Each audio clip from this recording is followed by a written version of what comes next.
Honestly, I loved this movie, but I had no fucking idea it existed. I watched the first movie probably about 2 years ago, maybe a year and a half. And I had no idea it existed until Zoran from Dead Meat did kill counts for it. I have not watched the kill count for this one yet. But, this movie was really fucking good. I liked it better than the original, which is not something I think I say too often. Might be wrong. But yeah, it was really fucking good.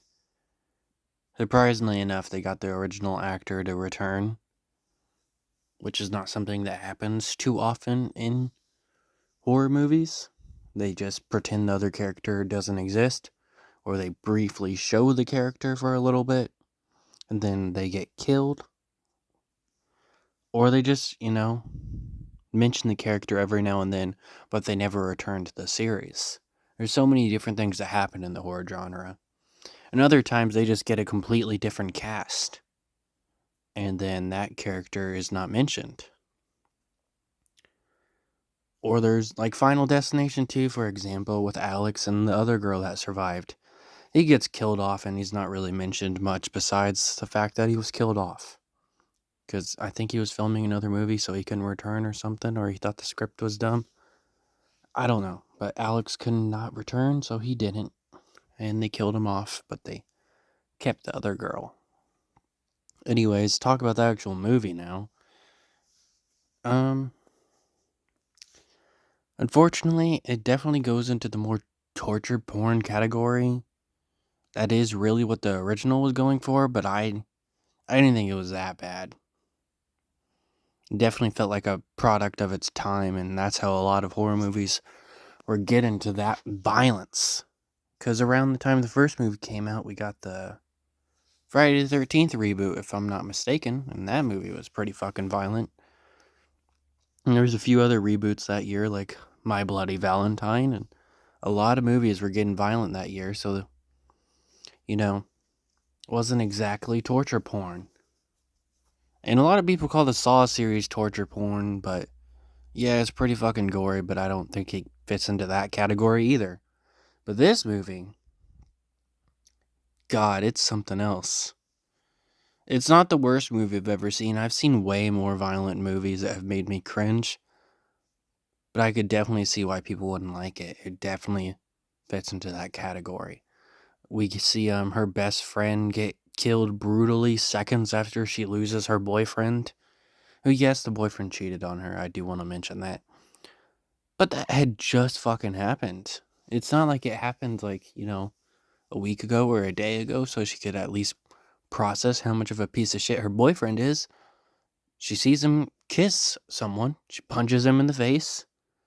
Then eventually, we get to the part where her boyfriend gets killed, and then her best friend is killed seconds after. And there's also a little brother of her best friend that gets killed, but she doesn't see him die, and he's literally not important. Don't know why they added him to the movie. I guess to have a somewhat recognizable face to see in the massacre, I guess. I really don't know why he was there. He didn't do shit. He had like 3 lines. But yeah, it really felt like it was fucking with you. And then on top of that, she loses someone else near the end of the movie. And it's in the most bullshit fucking way. He gets trapped in a trap. Makes sense, right? It's basically impossible to escape. He escapes off screen, no explanation, and just to get killed in front of her because he was like a second father figure to her. So she's really upset. Torture porn isn't always just about the gore or how violent it can get. Torture porn is, you know, the torture of people in the movie. And she is seeing all this loss for literally no reason at all. There is no, you know, taking in the loss. There is no shit like that. It's just, look, her friend's being brutally murdered. Let's watch her other friend get brutally murdered. Though I do not like stuff like that in this movie, I still can't help but love it. It's got a pretty good cast. It's got pretty good interactions, and the ending of the movie was just so fucking good. Um, and luckily enough, there was no slurs in this movie, unlike the original, where he decides to distract the fucker and save a girl's life by calling him the F slur. In this movie, instead, he goes for a better option and just calls him a pussy. So, yeah. And the movie ends with him just getting to beat the absolute shit out of him, being like, don't you fucking die yet, I'm not done with you. And he keeps beating the shit out of him, sets him on fire. He somehow survives, and we see a burnt mask, and you think it's going to be the cliche ending that might set up for, a third movie. But the ending is just so good. He finds the dude's house, and he points a gun to him and says, hey, it took me a while to find you, but you were the 12th guy out of the 14 people that I was looking for. I don't remember the words he was using, but it was like some sort of doctor, I think. And he's the dude's like, you gonna kill me? And he's like, no, that would be too easy. I'm gonna put you through everything I went through. And then he just beats the shit out of him and puts him in the box like he was put in the box in the first movie. At the ending of the first movie, I think it happened. Though, I watched that movie a year or two ago, so I am blanking a bit. And that's how the movie ends. It's a really good ending. He most likely did get his revenge, but if they did want to make a third movie, it was a bit ominous. Maybe he opens the crate and the guy's ready for him and punches him and, I don't know, runs away or kills him. If they ever do make a third movie, I wouldn't be too surprised for, money reasons and the fact that it wasn't fully said if he was killed or not. But man, did I love that ending. It's still not the best movie, but it was entertaining throughout. Even I thought it was absolutely ridiculous. How much they tortured that girl and it really didn't matter in the end.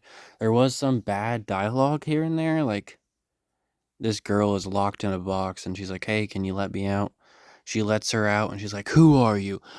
Who are you? And like, why would you react like that? Like, of course you're not gonna know the random stranger you asked to open the box that you were locked in by a crazy murderer.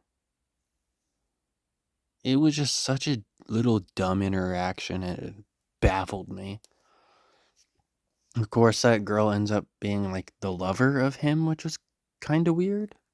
Because later she accidentally steps in one of his traps. And he's like kind of pissed. Because I guess he developed feelings for the girl he kidnapped. And she did the same. But hers was obviously Stockholm Syndrome. His was just he's a fucking psychopath. um yeah, she gets killed and this movie was something else. It's definitely something you got to watch for yourself. And you don't exactly need to watch the first movie cuz I felt like I wasn't confused at all. Like there were some parts that I think I would have understood a little bit better if I watched the first movie recently, but it doesn't follow the sequel too much. I mean, the original too much. Oh, there's actually one other thing I didn't like. He clearly doesn't want to go back to the fucking place, right? That's like a big thing. He doesn't want to go back to the place.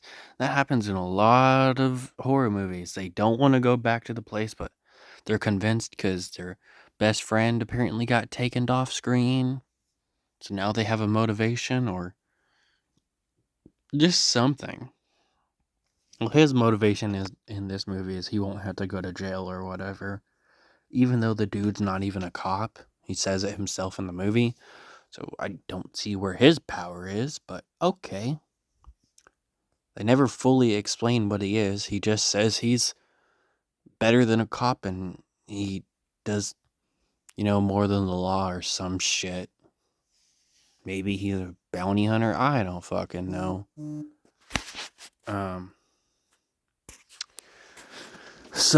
Yeah. There was that. That was kind of weird. But, I think that's about it.